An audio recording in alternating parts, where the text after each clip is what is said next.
भारत की संस्कृति और उसका औजारों का तकनीकी विकास बहुआयामी है।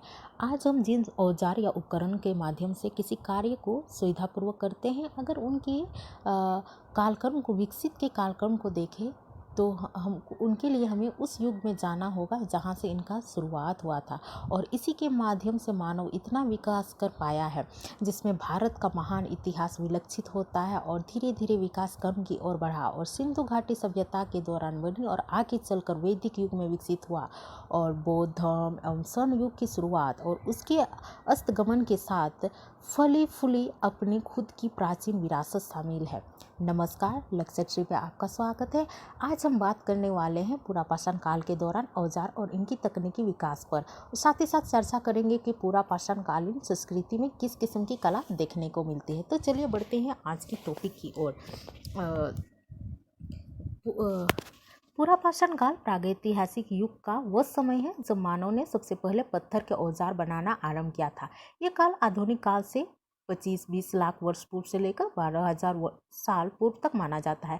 इस दौरान मानव इतिहास का काफ़ी विकास हुआ। पत्थर के औजारों तथा हथियारों के आधार पर उन्हें हम 3 भागों में विभाजित कर सकते हैं: निम्न पुरापाषाण काल, मध्य पुरापाषाण काल और उत्तर या उच्च पुरापाषाण काल। तो सबसे पहले देख लेते हैं निम्न पुरापाषाण काल को। यह पुरापाषाण काल का सबसे लंबा समय है और इस समय मनुष्य पत्थरों से बने औजारों का प्रयोग करते थे, जैसे हस्तकुठा, खंडक, विदारनी, इस तरह का वो औजारों का प्रयोग करते थे। अधिकांश पुरापाषाण युग हिमयुग से गुजरा है। निम्न पुरापाषाण स्थल भारतीय महाद्वीप के लगभग सभी क्षेत्रों में प्राप्त होता है, जिसमें असम की घाटी, सिंधु घाटी, बेलन घाटी और नर्मदा घाटी प्रमुख है।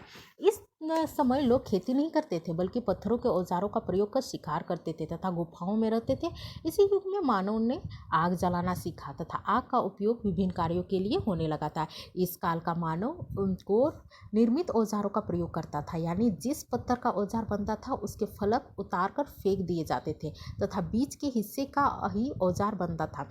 इस औजारों से मानव काटने, खाल साफ करने इत्यादि कार्यों के लिए तथा मिट्टी से जड़ और कंदमूल आदि निकालने में काम करता है। इससे रिलेटेड मैंने पहले भी एक वीडियो बनाया है, इससे आप उससे औजारों को आप देख सकते हैं।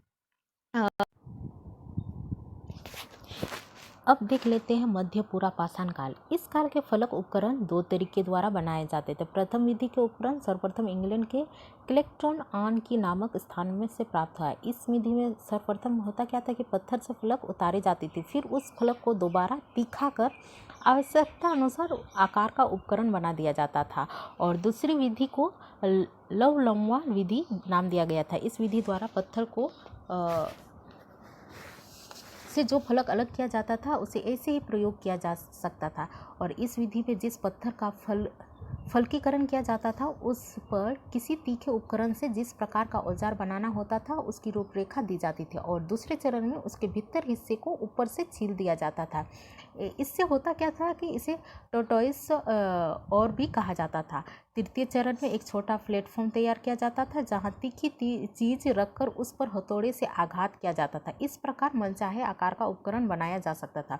मध्य पुरापाषाण काल में शल्य उपकरणों का प्रयोग बढ़ गया था। मुख्य औजार के रूप में पत्थर की पपड़ियों से बने विभिन्न प्रकार के फलक, वेदनी, छेदनी और खुरचनी मिले हैं। बहुत सारे स्थानों से वेदनियाँ और फलक जैसे भारी हथियार भी मिले हैं।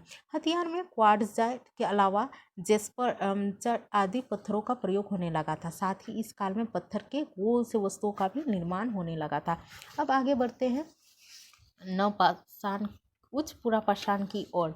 उच्च पुरापाषाण काल में आर्द्रता कम हो गई थी तथा हिमयुग अंतिम अवस्था में थी। इस समय आधुनिक मानव होमोसेपियंस का उदय हुआ और इस काल में औजार अधिक तेज व चमकीले थे। औजार हड्डियों से भी बने होते थे और फलक, दक्षिणी एवं सल्क आदि हड्डियों से भी बनाए जाते थे। अब आगे बढ़ते हैं पुरापाषाण काल की संस्कृति और। जिस समय आरंभिक मानव पत्थर का उपयोग करता था उस समय को हम लोग पुरापाषाण काल के नाम से जानते हैं, है कि नहीं। ये काल वह काल था जब मनुष्य ने पत्थरों का सर्वाधिक उपयोग किया। इस युग को 3 भागों में बांटा गया है। पुरापाषाण काल के जो निम्न पुरापाषाण काल है उनमें मनुष्य जो है खेती करने उन्हें खेती करना नहीं आता था, यानी कि वे खेती नहीं करते थे, बल्कि वे क्या करते थे, सिर्फ पत्थरों का उपयोग कर शिकार कर अपना जीवन यापन करते थे। और आरंभिक जो मानव थे वे झुंड में रहते थे तथा गुफाओं में निवास करते थे। और इस काल में आरंभिक मानव का स्थानीय निवास नहीं हुआ करता था। और उस युग में सबसे महत्वपूर्ण काम जो आरंभिक मानव ने सीखा वो था आग का प्रयोग। वे आग का प्रयोग विभिन्न कार्यों के लिए करते थे। इस युग का मानव जो है चित्रकारी करता था, जिसका प्रमाण उन गुफाओं से मिला है जहाँ वह रहते थे।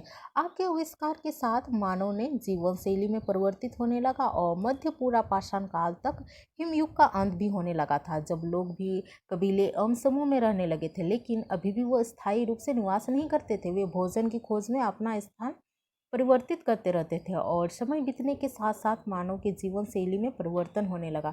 नवपाषाण काल में मनुष्य ने खेती तथा पशुपालन आरंभ कर दिया। अब वे स्थायी रूप से एक स्थान पर झोपड़ी बनाकर रहने लगे थे और मध्य पूरा पाषाण काल के आसपास मृत्यु के पश्चात जीवन के विश्वास के साक्ष्य कब्र और अंतिम संस्कार के रूप में मिले हैं। इस प्रकार मानव की जीवन शैली का विकास क्रमबद्ध रूप से हुआ है।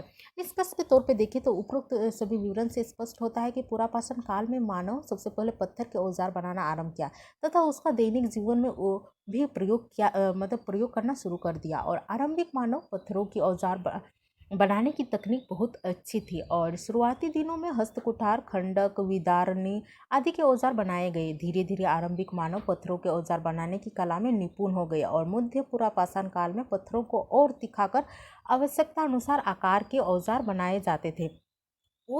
उच्च निम्न पुरापाषाण काल में तीखे तथा चमकीले औजार का काफ़ी प्रचलन था और इसका प्रमाण हमें अनेक निवास स्थानों से प्राप्त